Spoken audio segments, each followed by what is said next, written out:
Hey everyone, welcome back to Stories of Women. If you have been watching this channel for a while, you already know what we do here. We find the stories that nobody wants to tell, the ones that happen behind closed doors, the ones that families keep hidden, and today, we are telling one of those stories. This one is about a woman named Elaine, and trust me, by the end of this video, you are going to be feeling things you did not expect to feel. So do not go anywhere. This is the story of a woman named Elaine. And if you think you already know how it ends, you are wrong. Because Elaine's story does not end where most people think it does. It does not end with the divorce. It does not end with the restraining order. It does not even end with the day she finally stopped being afraid. No, Elaine's story ends with something much bigger than all of that. And to understand where it ends, you first need to understand exactly how badly it began. So sit down, because this one is going to take a while. And you are not going to want to look away. Elaine was 22 years old when she married a man named David. And on the surface, David was everything a woman could want. He was charming, he was confident, he walked into rooms like he belonged there. He smiled at strangers, he opened doors for people, he remembered birthdays, he said the right things at the right times. And everyone loved him, everyone. Her family loved him, her friends loved him. Even her brother Marcus, who was older by 2 years, and who had always been the protective type, even he liked David at first. And that is the most dangerous part of this entire story, because David did not just fool Elaine. He fooled everyone, every single person who was supposed to be watching out for her. And by the time anyone realized what was actually happening, Elaine had already been inside the cage for years, and she did not even know the door was locked. Let us go back to before the wedding, because that is where the cracks started. Not the big, dramatic cracks you see in movies. Not the ones that make everyone gasp and say, "How did she not see it?" No, the cracks David created were small. They were quiet. They were so perfectly invisible that Elaine walked right over them without ever looking down. And that is exactly how he wanted it. Elaine and David started dating when she was 19. She had just finished her first year of college. She was studying marketing. She was bright, funny, ambitious, the kind of person who lit up every room she walked into. Her brother Marcus used to say she had a laugh that could fill an entire house. And she did.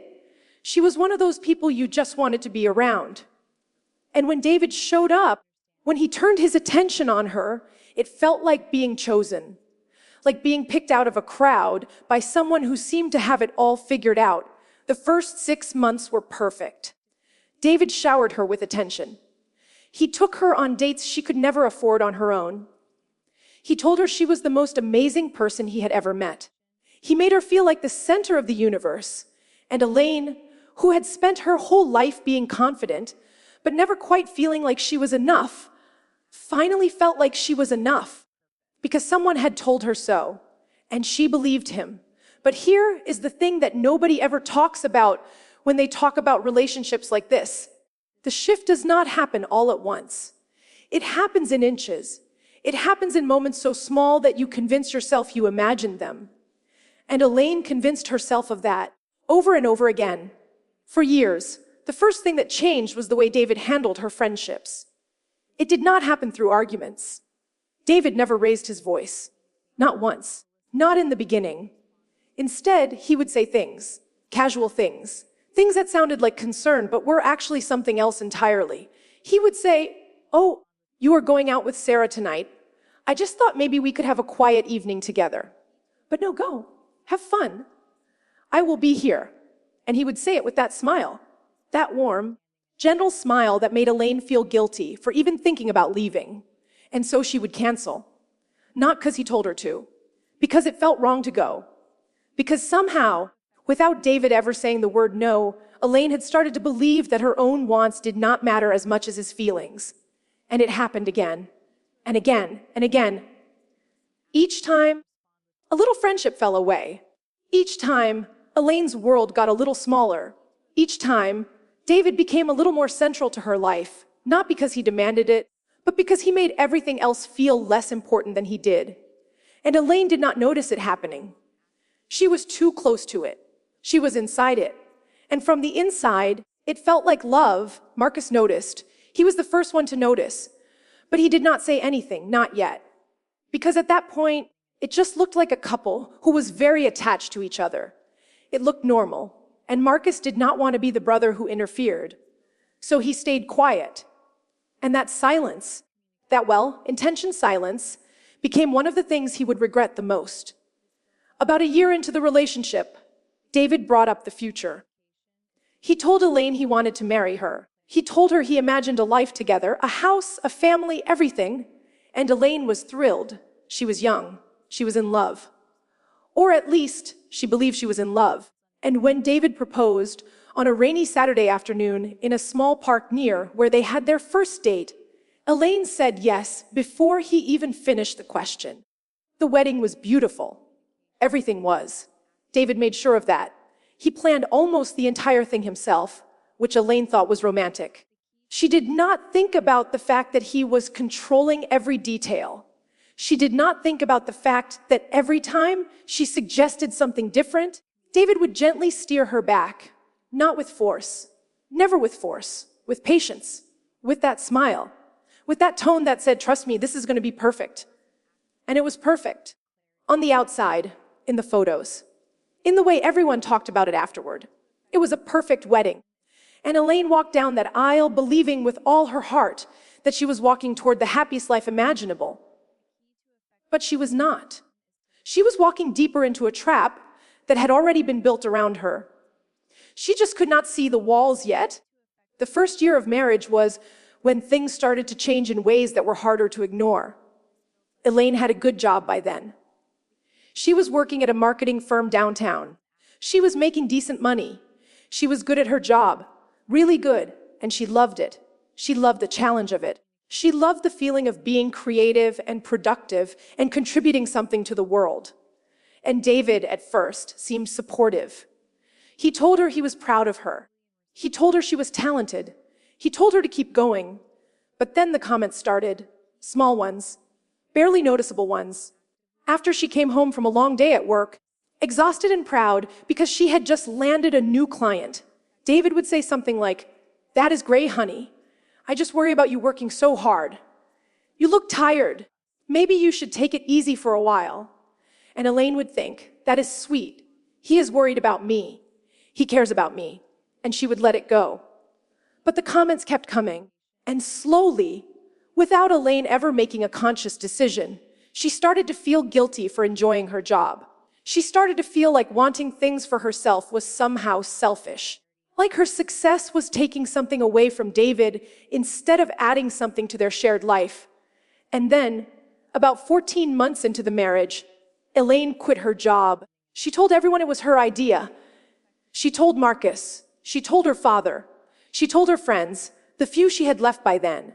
She said she wanted to focus on the house. She said she wanted to be ready when they started a family. She said she was tired of the grind. And she believed it. She genuinely believed it was her choice. Because David had never asked her to quit. He had never even suggested it directly.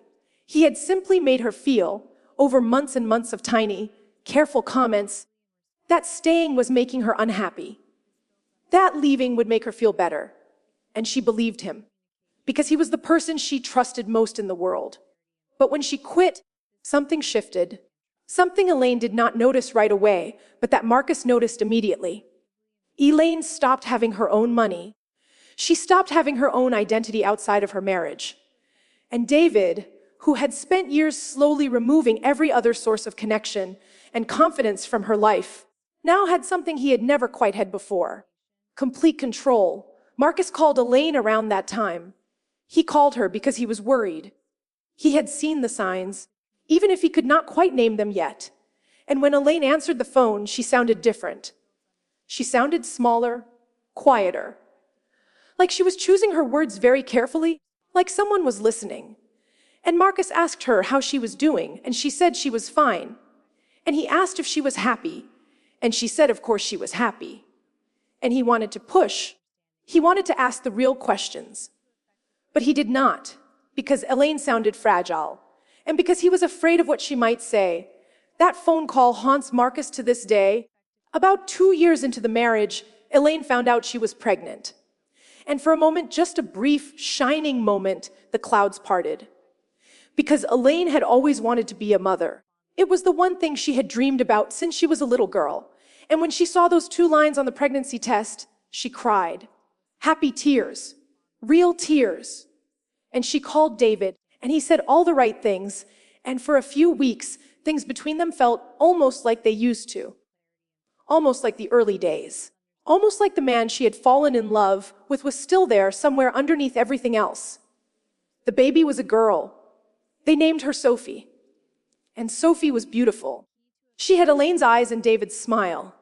And when Elaine held her for the first time, lying in that hospital bed, exhausted and terrified and completely overwhelmed, she looked down at her daughter and she made a promise, a silent promise, that she would protect this child, that she would give her everything, that she would make sure Sophie never, ever felt the way Elaine was starting to feel inside her own home. But here is the cruel irony of that promise. Because the very thing that made Elaine want to stay, the very reason she did not leave when things got worse was Sophie. David knew that. He knew exactly what Sophie meant to Elaine, and he used it, not obviously, not cruelly, subtly, with that same patience, that same gentle manipulation that had worked on Elaine from the very beginning. He would say things like, I just want us to be a family, Elaine. I want Sophie to have a normal life. I want us to be together. And every time Elaine felt the urge to leave, every time something inside her screamed that this was wrong, that this was not okay, she would look at Sophie, and she would stay. And the things that happened after Sophie was born, the things that David did, they were not the things you see in movies. There were no black eyes. There were no broken bones. There were no bruises that Elaine had to hide with makeup or long sleeves. David was far more careful than that. Far more calculated. What David did was invisible. He did it with words, with silences, with the way he looked at her, with the way he made her feel, day after day, month after month, year after year, that she was stupid, that she was lucky he was with her, that no one else would ever want her, that she was broken in some fundamental way that only he could tolerate. He called it love. He framed everything he did as love. When he told her she was not smart enough to handle finances, he said it was because he was trying to protect her. When he told her she should not go out without him, he said it was because he worried about her. When he isolated her from her family, he said it was because they did not understand their relationship. And Elaine believed him, because she had nothing else to believe, because he had spent years dismantling every other source of truth in her life. He had removed her friends. He had removed her job. He had removed her confidence. He had removed her connection to her own family. And all that was left was David. And David told her she was broken. And she had no one else to ask whether that was true, except Marcus. Marcus was still there, somewhere on the edges, calling on Sundays, visiting when he could, watching his sister disappear in front of his eyes, and not knowing how to stop it. And every time he saw Elaine, every time he sat across from her at dinner and watched the way she flinched when David walked behind her chair, or the way her eyes went flat when David interrupted her mid-sentence, Marcus felt something building inside him, something he could not quite name, something between guilt and rage and helpless, desperate love. But he still did not say anything, not directly, not yet, because Elaine had made it very clear in her own quiet, careful way that she did not want anyone to interfere, and Marcus respected that. He respected her autonomy. He respected her choices, even when those choices were tearing him apart to watch. And that is the part of this story that is so important to understand, because people hear about situations like Elaine's, and they say things like, why did not she just leave? Why did not someone stop it? Why did not her family do something? And the answer is complicated. The answer is that abuse does not work the way outsiders think it works. It does not announce itself. It does not leave obvious marks. It works by making the person inside it believe that they are the problem.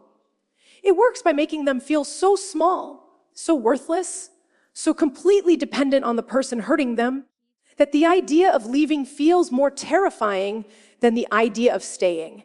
And it works by making the people on the outside feel like they have no right to intervene. Because from the outside, everything looks fine. Everything looks normal. Everything looks like a marriage that is just going through a rough patch.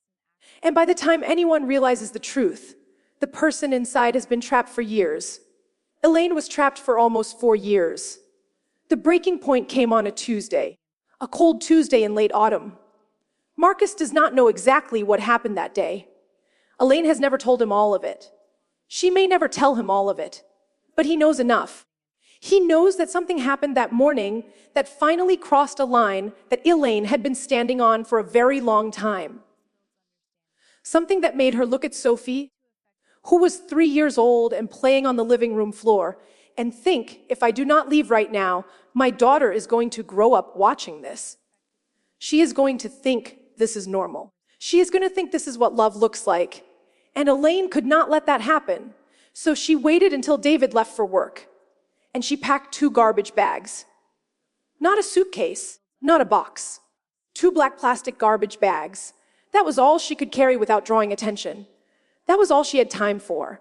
6 years of marriage. A house full of possessions. A life that looked complete from the outside. And she walked out the door with 2 garbage bags and her daughter and nothing else. She did not go to a shelter. She did not go to a hotel. She called her father.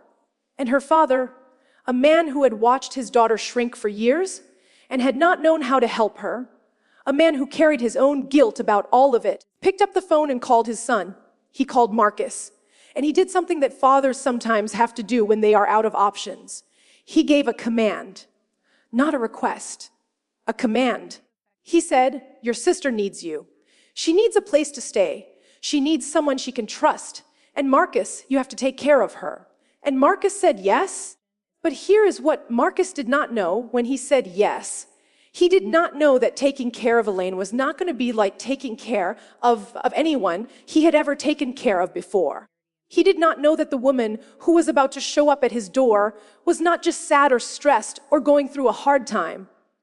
He did not know that she was shattered. Completely, fundamentally shattered. Broken in ways that were not visible on the outside, but that changed the way she experienced everything. The way she moved through space. The way she flinched at sudden sounds. The way she could not make eye contact without her hands shaking. The way she apologized constantly for everything, for existing, for taking up room, for breathing too loudly. He did not know any of that. Not yet. But he was about to find out. Elaine showed up at Marcus's apartment 3 days after the phone call.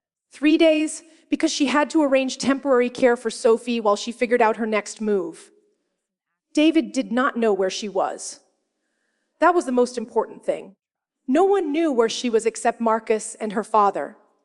And when Marcus opened the door and saw her standing there, he almost did not recognize her. She was thinner than the last time he had seen her. Her face was drawn, her skin was pale, and her eyes. Marcus has talked about Elaine's eyes dozens of times since that day. He says the thing that hit him hardest was not the sadness in them. It was the emptiness.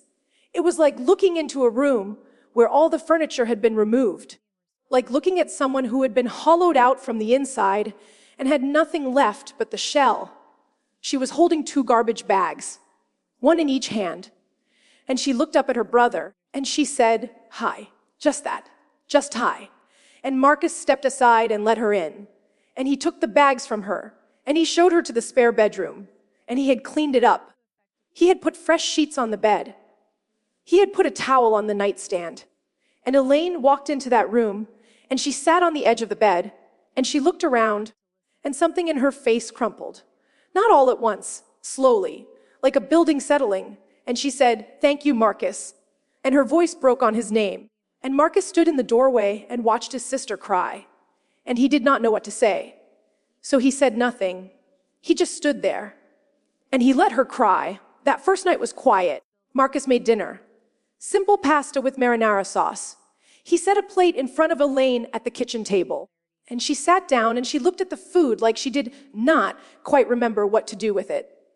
And she ate a few bites. And she pushed the rest around her plate. And Marcus sat across from her and he ate his dinner And he watched her out of the corner of his eye, and he tried to think of something to say that would not sound hollow or pathetic. And he could not think of anything, so he said nothing. And eventually Elaine said she was tired, and she went to bed. And Marcus sat alone in his living room in the silence, and he stared at the wall and he thought, okay, this is my life now. This is what I signed up for. Figure it out. The first week was logistics. Practical stuff. Getting Elaine a phone because David had been paying for her old one and she had left it behind. Getting her name on the lease. Buying her basic things. A toothbrush, shampoo, clothes that were not from 2 garbage bags. Small purchases. Nothing expensive, nothing glamorous. But every single time Marcus handed Elaine something, even something as simple as a new toothbrush, she thanked him. And every time she thanked him, her eyes filled up. And Marcus realized something during that first week that changed the way he understood everything that had happened to his sister. David had not just taken her freedom. He had taken her sense of worth. He had made her feel like she did not deserve basic things. Like kindness was a gift she had not earned. And watching Elaine react to a toothbrush like it was the most generous thing anyone had ever done for her, that was the moment Marcus understood exactly how deep the damage went. But the logistics were the easy part. The hard part was the nights. About 5 days after Elaine moved in, Marcus woke up at 2 a.m. He was not sure what had woken him up at first, and then he heard it. Coming from the spare bedroom, a voice. Elaine was talking in her sleep, and Marcus got up, and he stood in the hallway outside her door and he listened. He could not make out most of the words, but he heard enough. He heard her say, "I am sorry," over and over again. "I am sorry. I did not mean to. I am sorry." And then, louder, in a voice that sounded nothing like the quiet, careful Elaine that Marcus had been watching all week, a voice that sounded raw and terrified, she said, "Please. Please stop. Please." And then silence. Marcus stood in that dark hallway for a long time after she stopped talking.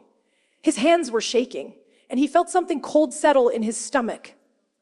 Something heavy, because he did not need Elaine to spell it out for him. He did not need her to say the words. He heard them. In her sleep, when her guard was down, when she could not control what came out of her mouth, the truth came out. And the truth was far worse than Marcus had imagined. The next morning, Marcus did not bring it up. He made coffee. He made eggs. He put a plate in front of Elaine.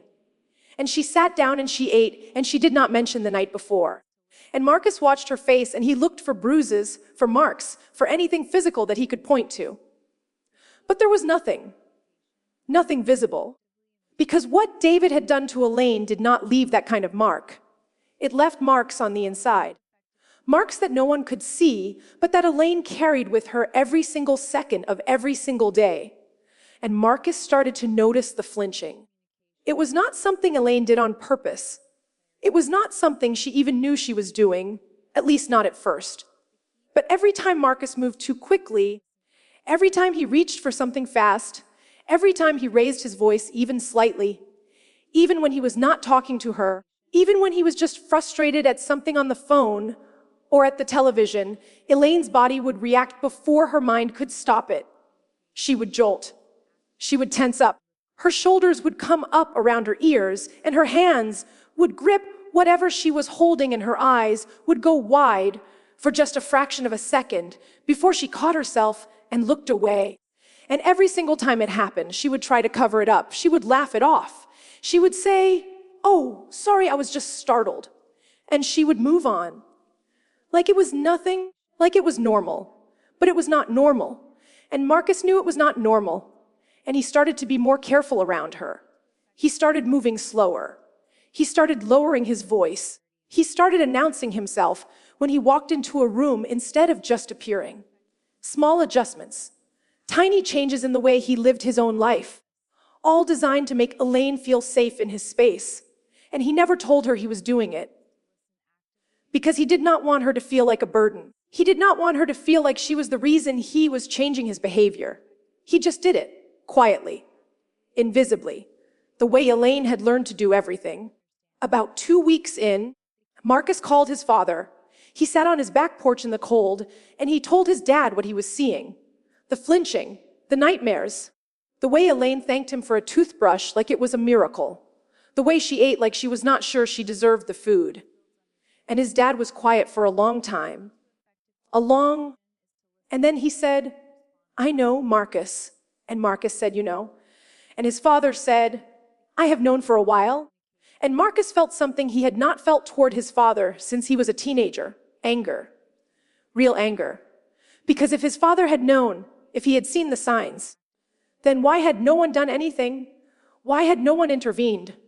Why had everyone just watched while Elaine disappeared? And his father said something that Marcus has carried with him ever since. He said, "You cannot save someone who is not ready to be saved, son. You can only be there when they are ready to start saving themselves." And Marcus did not fully understand what that meant. Not then. But he understood it later. He understood it in the weeks and months that followed. Because Elaine was not ready to be saved. She was not ready to accept that what had happened to her was wrong. She was not ready to stop blaming herself. And no amount of love or patience or support from Marcus was going to change that until Elaine was ready to change it herself. All Marcus could do was make sure she had a safe place to land while she figured that out. And that is exactly what he did. The first sign that Elaine was starting to come back, the first crack in the wall she had built around herself, came about 3 weeks after she moved in. Marcus and Elaine were watching television together one night. Some cooking show. Neither of them was really paying attention. And one of the hosts on the show made a joke. A stupid joke, nothing special. And Elaine laughed. Not the careful, polite laugh that Marcus had been hearing from her since the early days of her marriage. A real laugh, short and surprised, like it had escaped from her without permission. And she looked at Marcus, and Marcus looked at her, and for just 1 second, just one brief, shining second, the old Elaine was there. The girl who used to laugh so hard she could not breathe. The girl who used to knock on the wall at night just to let her brother know she was there. And then it was gone. The wall came back up. And Elaine looked away, and she pulled the blanket tighter around herself. But Marcus saw it, and he held on to it, because it was the first real piece of his sister he had seen in a very long time. After that, Marcus started watching for the cracks, the tiny moments where the real Elaine slipped through. And he found them. She started humming while she did laundry. She started asking Marcus questions about his day, not out of politeness, but out of genuine curiosity, like she actually wanted to know. One morning she woke up before him and made coffee. And when Marcus came into the kitchen and saw the fresh pot sitting there, he looked at Elaine, and she was standing by the counter with this expression on her face. This cautious, almost anxious expression, like she was waiting to be told she had done something wrong. And Marcus said, "Thank you, Elaine. This is great." And something in her shoulders relaxed. Just a fraction. Just enough for Marcus to notice. But for every small step forward, there was a step back. And sometimes the steps back were big. About 3 weeks after she moved in, Elaine got a phone call. Marcus was in the kitchen. He heard her phone ring in the living room. He heard her answer it. And then he heard her voice change. It went flat. It went cold. It went back to that voice Marcus had heard during the later years of her marriage, the voice that sounded like it belonged to someone else, someone who had been trained to speak in a certain way. And Marcus stopped what he was doing and he listened. She was talking to David. Marcus does not know why she answered. He does not know what David said on that call. But he knows how Elaine sounded when she hung up. He knows because she came into the kitchen right after and sat down at the table, and she did not move. She just sat there staring at her hands, completely still, like someone had pressed pause on her. And Marcus sat down across from her and he said, "Elaine, what did he say?" And she shook her head, and Marcus said, "Talk to me. Please, whatever it is okay." And she looked up at him, and her eyes were red. And she said very quietly, he said, "Sophie misses me." And then he said, "If I come back, everything will be different." And Marcus felt his blood go cold, because Marcus knew what that meant. He knew what everything will be different meant coming from a man like David. He had read enough. He had listened enough. He had watched his sister flinch enough times to understand exactly what kind of man David was, and exactly what kind of promises he made.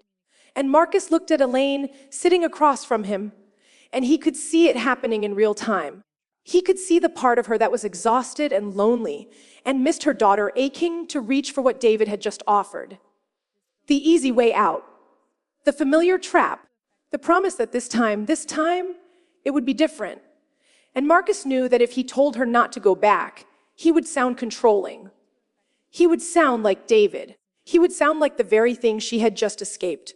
So he did not say that. Instead, he said something else. Something that came from a place much deeper than logic or strategy. He said, "Elaine, do you remember when we were kids and I used to knock on the wall at night?" And Elaine looked at him, and something shifted in her face. Something old and deep and buried. And Marcus said, "I did that because I wanted you to know I was there.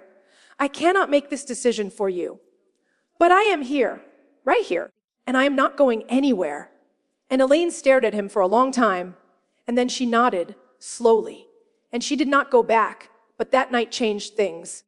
That night was the moment Marcus realized that what he was doing for Elaine was not just about providing a roof over her head or buying her groceries or making sure she had clean sheets. What he was doing was much bigger than that. He was being the one constant in her life that she could trust. He was being the thing that kept her tethered to reality when everything inside her was pulling her back toward the life she had just escaped. And that was not a small thing. That was an enormous thing. And it required Marcus to show up every single day without fail, without complaint, without any recognition or reward, and simply be there. Be steady, be present, be the wall she could knock on, and Marcus did that.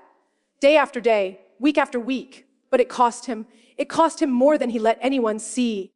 Marcus stopped going out with friends during that period. He stopped dating. He stopped doing the things he used to do to decompress after work. Because every ounce of energy he had went into Elaine, into watching her, into reading her moods, into anticipating what she needed before she could ask for it. And he started to feel invisible. He started to feel like his own life was disappearing, slowly being swallowed up by someone else's pain. And he started to feel something he was ashamed of: resentment. A quiet, ugly resentment that crept in during the hardest nights, the nights when Elaine could not sleep, and Marcus could hear her pacing in the hallway at 3 a.m. The nights when he was exhausted and frustrated, and he just wanted to be alone in his own apartment doing his own thing. And he hated himself for feeling it. Because Elaine did not choose this. She did not choose to be broken. She did not choose to need him. She was a victim. She was his sister. And the fact that he sometimes felt angry about having to take care of her made him feel like the worst person alive. But here is the truth about that resentment. The truth that Marcus did not understand until much later. That resentment was not a sign that he was a bad person. It was a sign that he was a human being. It was a sign that he was carrying something too heavy, and too heavy for too long without anyone carrying it with him.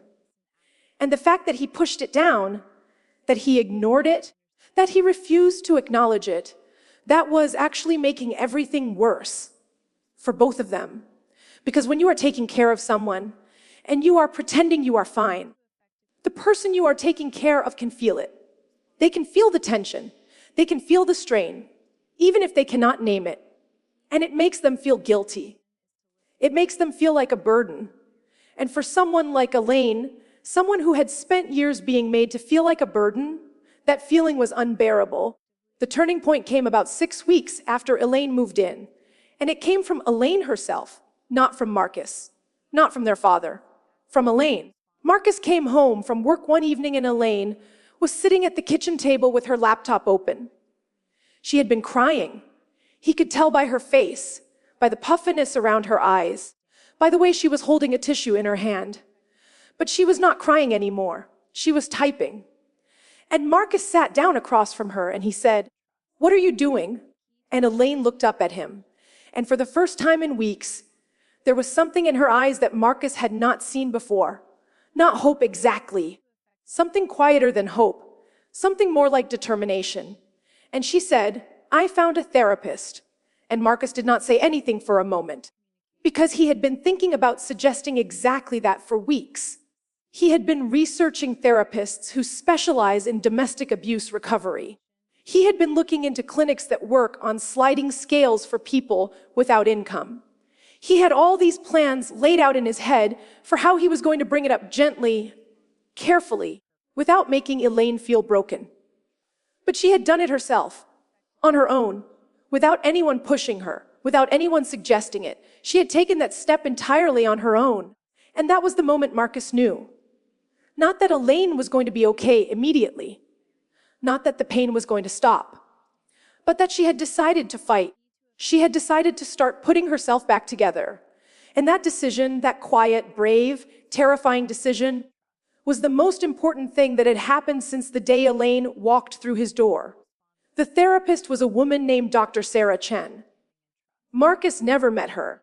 That was Elaine's private world, and Marcus respected that completely. But he heard about her. After sessions, Elaine would come home, and sometimes she would sit down next to Marcus on the couch, and she would talk. Not about everything. Not about the details. But about what she was feeling. She would say things like, "I realized today that I used to love painting. I completely forgot about that." Or, "Dr. Chen helped me understand why I feel so afraid all the time. It is not because the world is dangerous. It is because I learned to feel afraid inside my own life." And one evening, very quietly, almost as if she was telling herself as much as she was telling Marcus, she said, "She told me it was not my fault." And Marcus felt something crack open in his chest when she said that, because he had been wanting to say those exact words to Elaine for weeks. He had been looking for the right moment, the right way to say it, the right tone that would not sound patronizing or like he was making a judgment. But every time he had tried, Elaine had shut down. She had gotten defensive. She had changed the subject, because hearing it from her brother, from someone who loved her, it felt loaded. It felt like pity. It felt like an accusation disguised as kindness. But hearing it from Dr. Chen, from a professional who had seen this pattern hundreds of times, from someone who understood exactly what Elaine had been through and was not surprised by any of it, it landed differently. It landed the way it needed to land.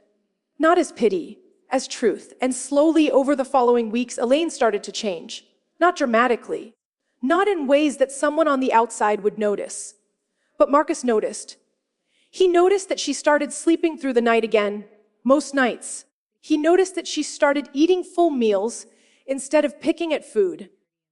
He noticed that she started getting dressed in the morning, putting on clothes she actually liked, clothes that felt like hers instead of just whatever was closest. He noticed that she started going outside, first just to check the mail, then to walk to the corner store, then on longer walks around the block, in the neighborhood, feeling the sun on her face for the first time, what felt like years, small steps.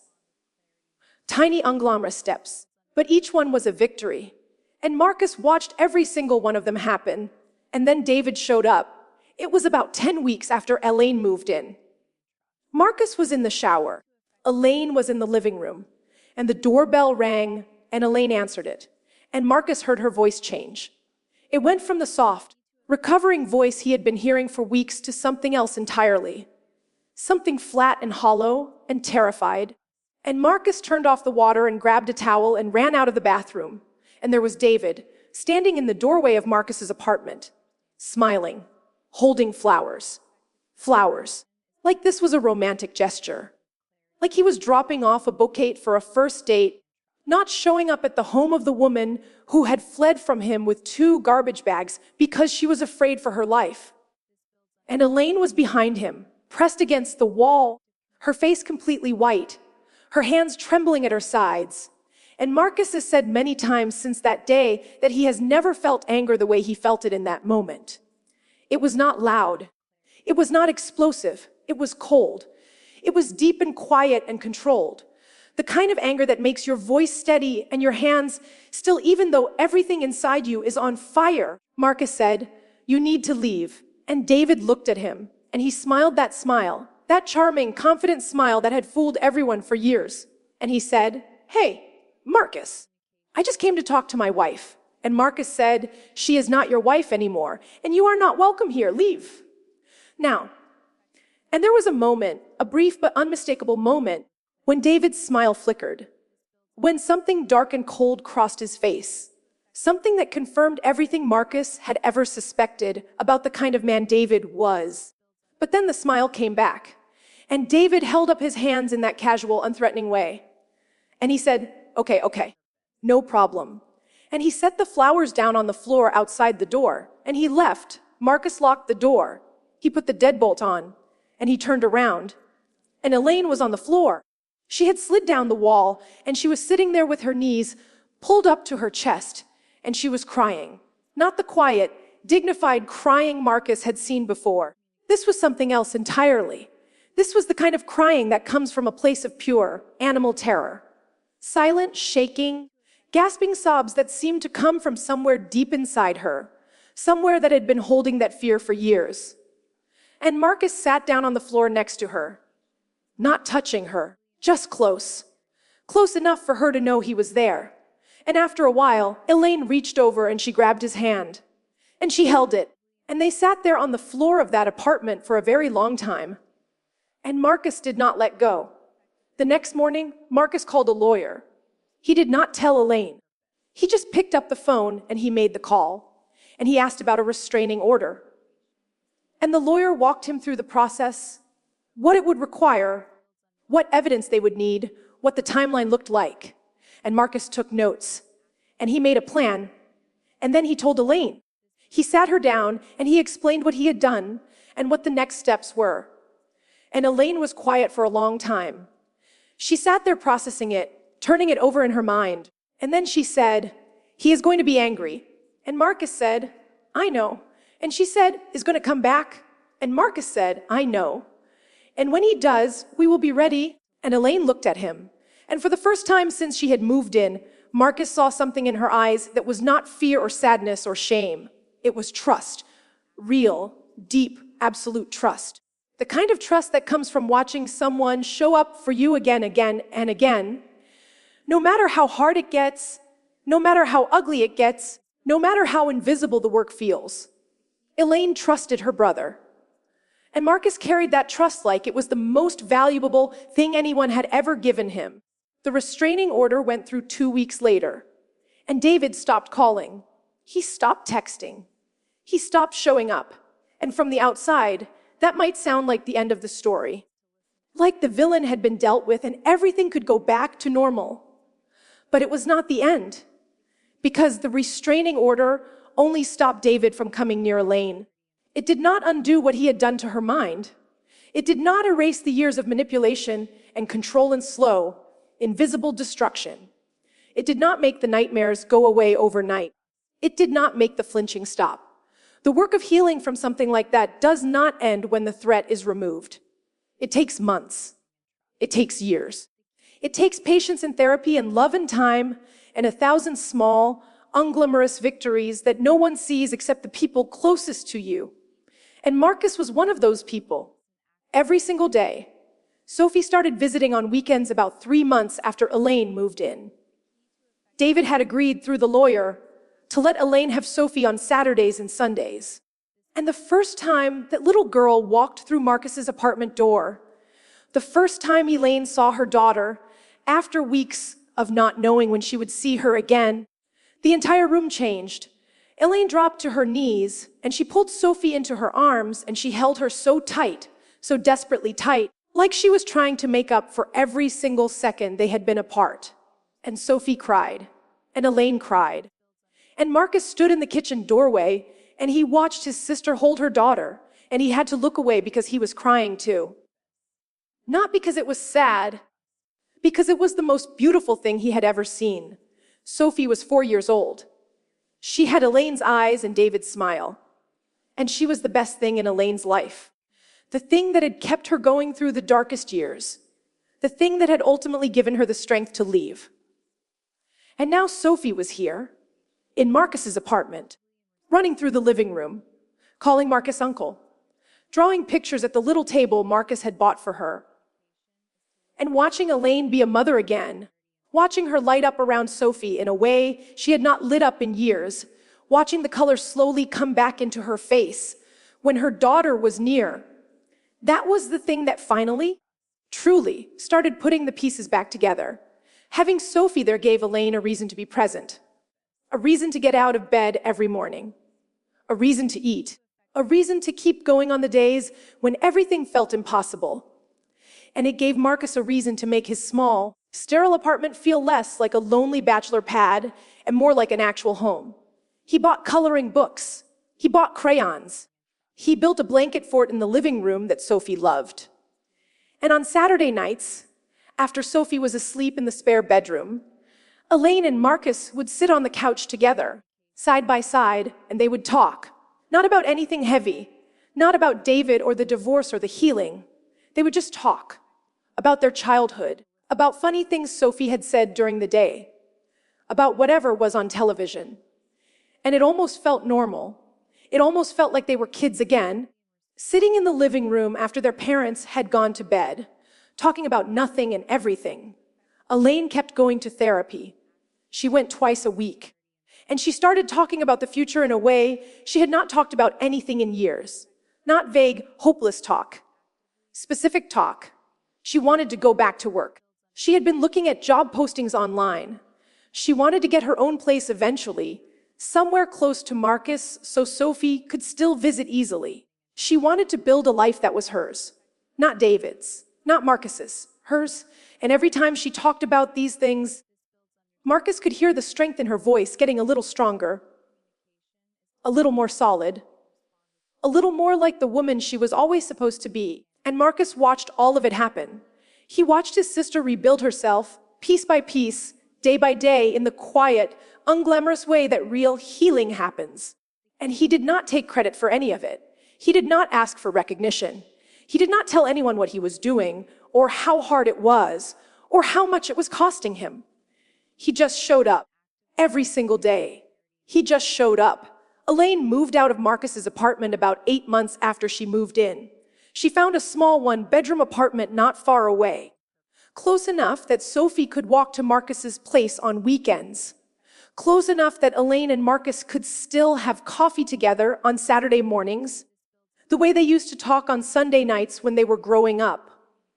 And on the day she left, she stood in the doorway of the spare bedroom one last time, the room where she had cried herself to sleep so many nights. The room where she had woken up screaming and found herself safe.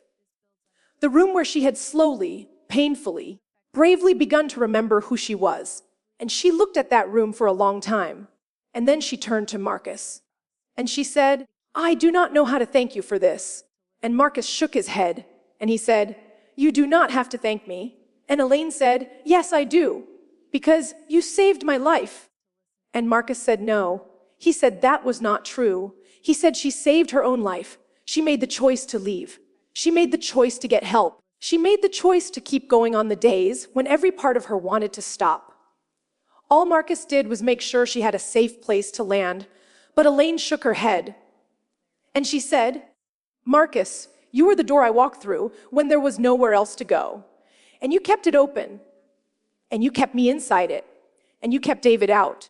And you did all of that without ever once making me feel like I was a burden. Do you understand how rare that is? Do you understand what that meant to me?" And Marcus looked at his sister. And for the first time in 8 months, he did not have to be the strong one. For the first time, Elaine was the one holding him up. And he let her. And he nodded. And he said, "I love you, Elaine." And she said, "I love you too." Elaine is doing well now. She got a new job, actually a better one than the position she had before she married David. She is good at it. She is thriving in it. Sophie is in kindergarten. She is happy and bright and curious and full of life. And Elaine is not the same person she was before David. She will never be that person again. But she is becoming someone new, someone who knows her own value, someone who understands that she deserves to be treated with kindness and respect. Someone who will never again let another person make her feel like she is worth less than she is. And Marcus is still there, right next door, practically, still calling, still checking in, still showing up. Because that is what he does. That is who he is.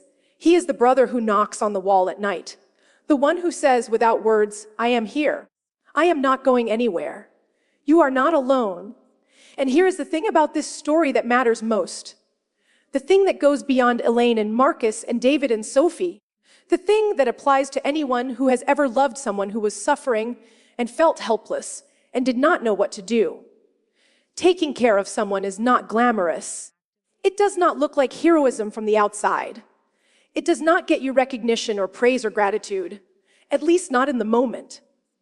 It looks like waking up tired and showing up anyway. It looks like making coffee when you do not feel like it. It looks like sitting in silence with someone who cannot speak. It looks like restraining yourself from saying the thing you want to say because you know it is not what they need to hear. It looks like being invisible. It looks like being the wall that holds everything up while the rest of the world walks right past without noticing. But it matters. It matters more than almost anything else a person can do. Because for someone who has been made to feel worthless, someone who has been told over and over again that they do not matter, the act of another person showing up for them, consistently, quietly, without expectation, is the most powerful thing in the world. It is the thing that says, you are worth my time. You are worth my energy. You are worth me changing my life to make room for yours. And for Elaine, that message, repeated day after day for 8 months, in 1,000 small and invisible ways, was the thing that began to heal what David had broken. Marcus did not save Elaine. Elaine saved herself. But Marcus gave her the ground to stand on while she did it. And sometimes, that is the most important thing anyone can do for another person. He knocked on the wall, and she heard him, and she knew she was not alone, and that was enough. Hey everyone, welcome back to Stories of Women. If you have been watching this channel for a while, you already know what we do here. We find the stories that nobody wants to tell, the ones that happen behind closed doors, the ones that families keep hidden, and today, we are telling one of those stories. This one is about a woman named Elaine, and trust me, by the end of this video, you are going to be feeling things you did not expect to feel. So do not go anywhere.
understanding and trust. The key to effective communication is to listen actively and respond with clarity and purpose. This builds understanding and trust.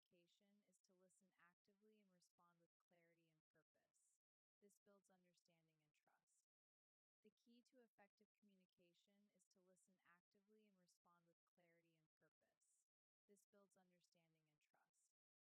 The key to effective communication is to listen actively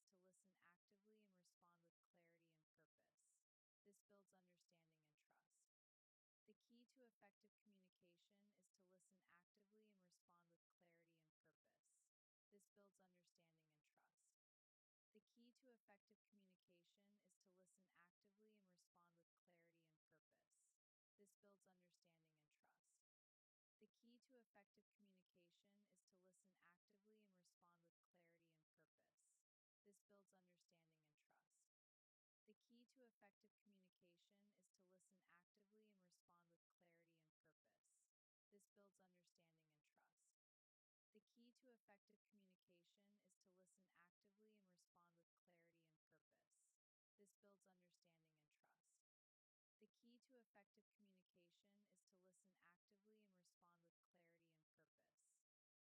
and purpose. This builds understanding and trust. The key to effective communication is to listen actively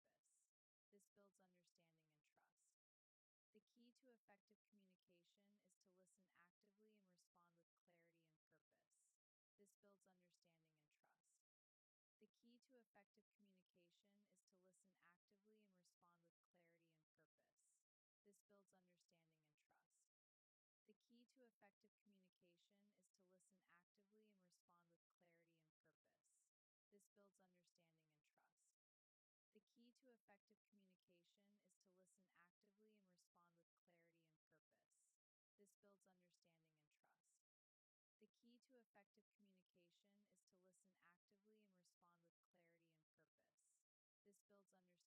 This builds understanding and trust. The key to effective communication is to listen actively and respond with clarity and purpose. This builds understanding and trust. The key to effective communication is to listen actively and respond with clarity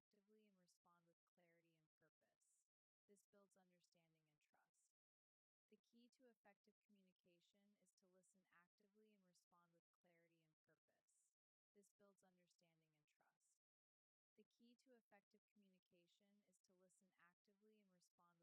The key to effective communication is to listen actively and respond with clarity and purpose. This builds understanding and trust. The key to effective communication is to listen actively and respond with clarity and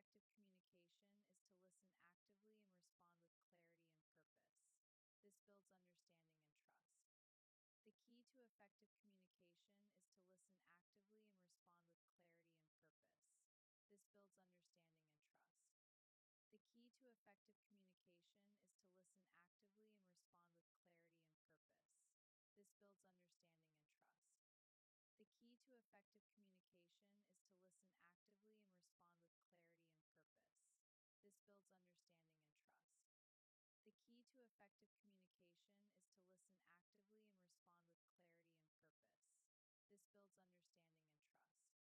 The key to effective communication is to listen actively and respond with clarity and purpose. This builds understanding and trust. The key to effective communication is to listen actively and respond with clarity and purpose. This builds understanding and trust. The key to effective communication is to listen actively and respond with clarity and purpose. This builds understanding and trust. The key to effective communication is to listen actively and respond with clarity and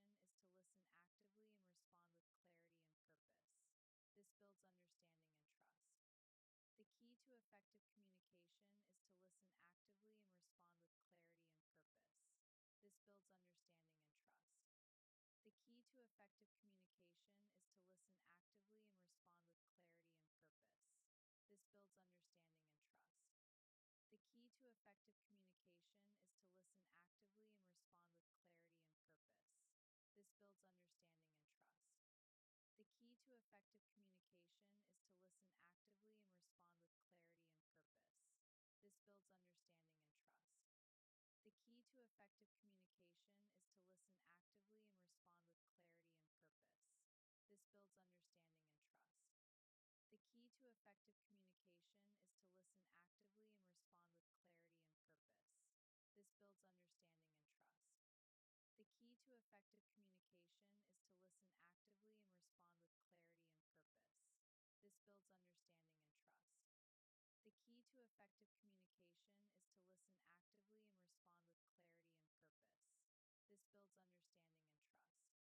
The key to effective communication is to listen actively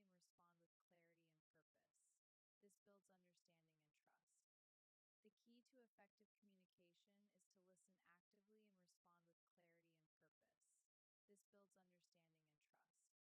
This builds understanding and trust. The key to effective communication is to listen actively and respond with clarity and purpose. This builds understanding and trust. The key to effective communication is to listen actively and respond with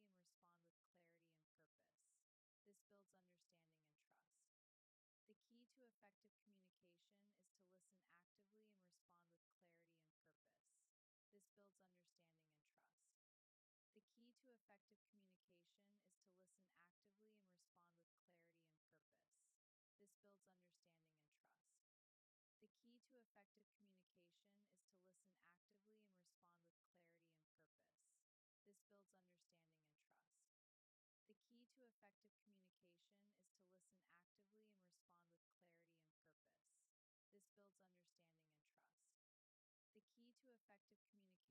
and trust.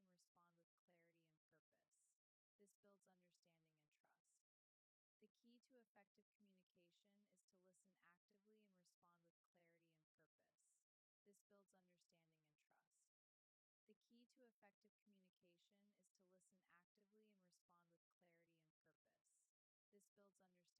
and purpose. This builds understanding and trust. The key to effective communication is to listen actively and respond with clarity and purpose. This builds understanding and trust. The key to effective communication is to listen actively and respond with clarity and purpose. This builds understanding and trust.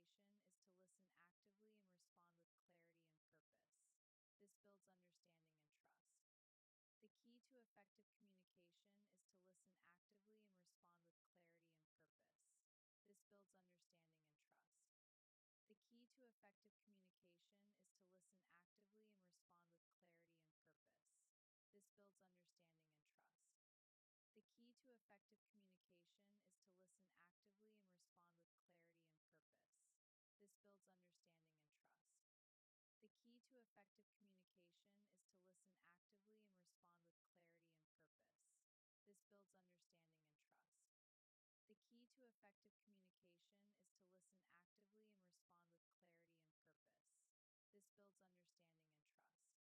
This builds understanding and trust. The key to effective communication is to listen actively and respond with clarity and purpose. This builds understanding and trust. The key to effective communication is to listen actively and respond with clarity and purpose. This builds understanding and trust. The key to effective communication is to listen actively and respond with clarity and purpose. This builds understanding and trust. The key to effective communication is to listen actively and respond with clarity and purpose. This builds understanding and trust. The key to effective communication is to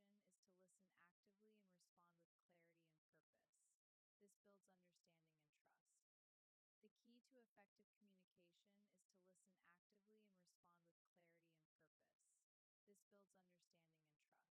key to effective communication is to listen actively and respond with clarity and purpose. This builds understanding and trust. The key to effective communication is to listen actively and respond with clarity and purpose. This builds understanding and trust. The key to effective communication is to listen actively and respond with clarity and purpose. This builds understanding and trust. The key to effective communication is to listen actively and respond with clarity and purpose. This builds understanding and trust. The key to effective communication is to listen actively and respond with clarity and purpose. This builds understanding and trust. The key to effective communication is to listen actively and respond with clarity and purpose. This builds understanding and trust. The key to effective communication is to listen actively and respond with clarity and purpose. This builds understanding and trust. The key to effective communication is to listen actively and respond with clarity and purpose. This builds understanding and trust. The key to effective communication is to listen actively and respond with clarity and purpose. This builds understanding and trust. The key to effective communication is to listen actively and respond with clarity and purpose. This builds understanding and trust. The key to effective communication is to listen actively and respond with clarity and purpose. This builds understanding and trust. The key to effective communication is to listen actively and respond with clarity and purpose. This builds understanding and trust. The key to effective communication is to listen actively and respond with clarity and purpose. This builds understanding and trust. The key to effective communication is to listen actively and respond with clarity and purpose. This builds understanding and trust. The key to effective communication is to listen actively and respond with clarity and purpose. This builds understanding and trust. The key to effective communication is to listen actively and respond with clarity and purpose. This builds understanding and trust. The key to effective communication is to listen actively and respond with clarity and purpose. effective communication is to listen actively and respond with clarity and purpose. This builds understanding and trust. The key to effective communication is to listen actively and respond with clarity and purpose. This builds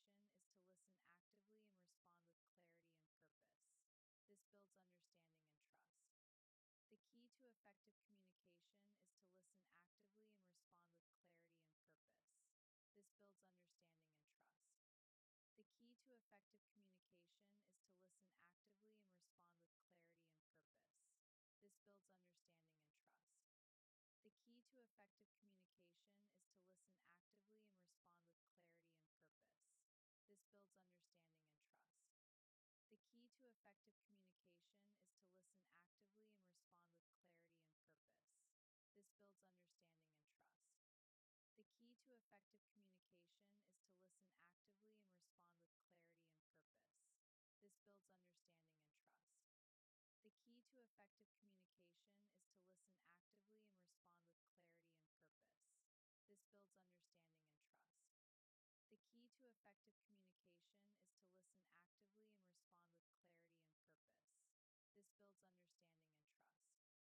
respond with clarity and purpose. This builds understanding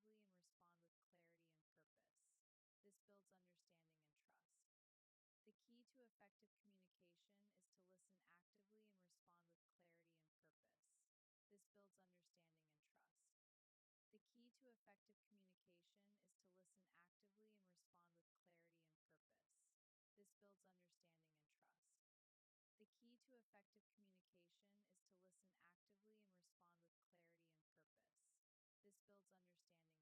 purpose. This builds understanding and trust. The key to effective communication is to listen actively and respond with clarity and purpose. This builds understanding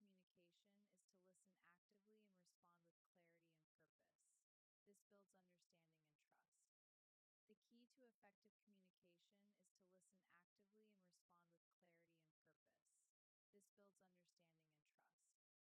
builds understanding and trust. The key to effective communication is to listen actively and respond with clarity and purpose. This builds understanding and trust. The key to effective communication is to listen actively and respond with clarity and purpose.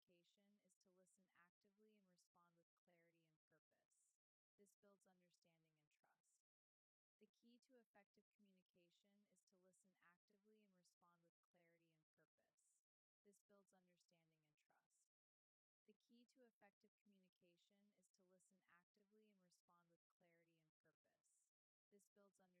The key to effective communication is to listen actively and respond with clarity and purpose. This builds understanding and trust. The key to effective communication is to listen actively and respond with clarity and purpose. This builds understanding and trust. The key to effective communication is to listen actively and respond with clarity and purpose. This builds understanding and trust. The key to effective communication is to listen actively and respond with clarity and purpose.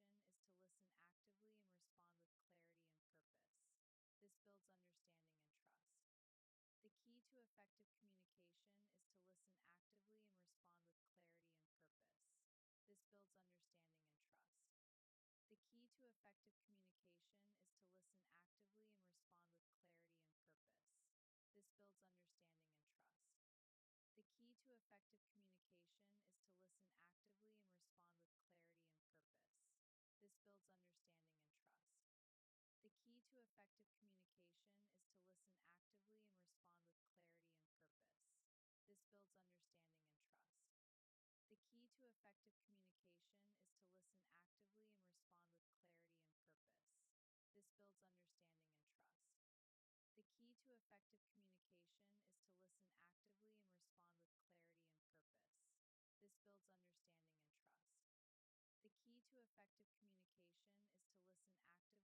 This builds understanding and trust. The key to effective communication is to listen actively and respond with clarity and purpose. This builds understanding and trust. The key to effective communication is to listen actively and respond with clarity and purpose. This builds understanding and trust. The key to effective communication is to listen actively and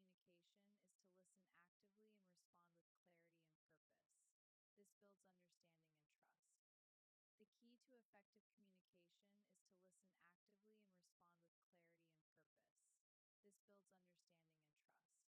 This builds understanding and trust. The key to effective communication is to listen actively and respond with clarity and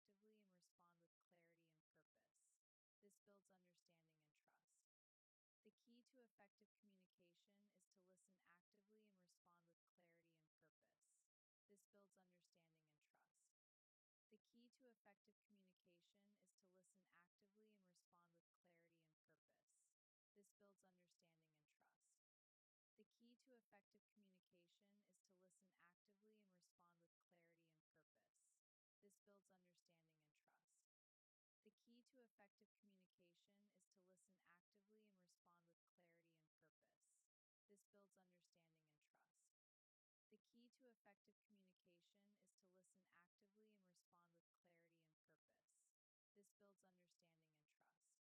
The key to effective communication is to listen actively and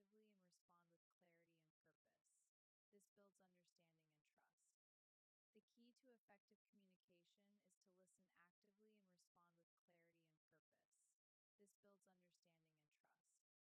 This builds understanding and trust. The key to effective communication is to listen actively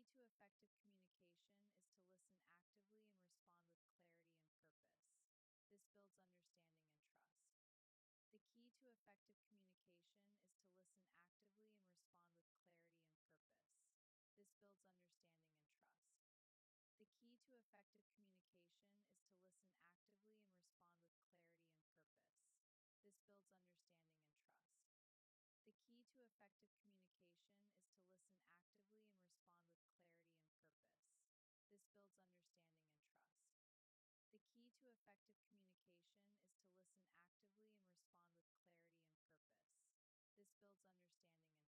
to listen actively and respond with clarity and purpose. This builds understanding and trust. The key to effective communication is to listen actively and respond with clarity and purpose. This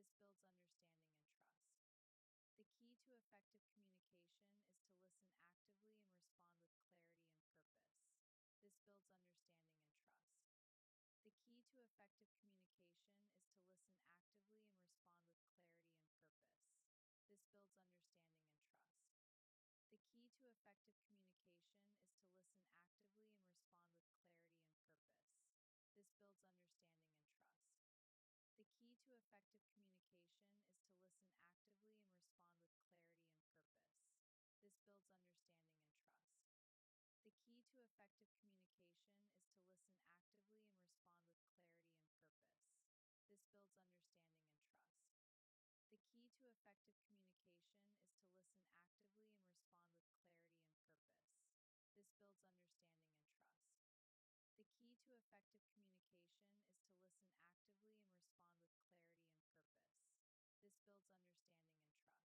and respond with clarity and purpose. This builds understanding and trust. The key to effective communication is to listen actively and respond with clarity and purpose. This builds understanding and trust. The key to effective communication is to listen actively and respond with clarity and purpose. This builds understanding and trust. The key to effective communication is to listen actively and respond with clarity and purpose. This builds understanding and trust. The key to effective communication is to listen actively and respond with clarity and purpose.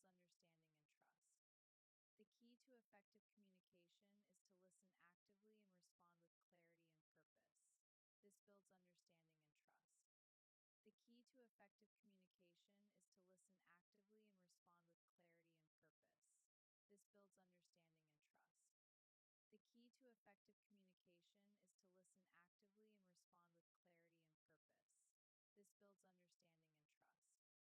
The key to effective communication is to listen actively and respond with clarity and purpose. This builds understanding and trust. The key to effective communication is to listen actively and respond with clarity and purpose.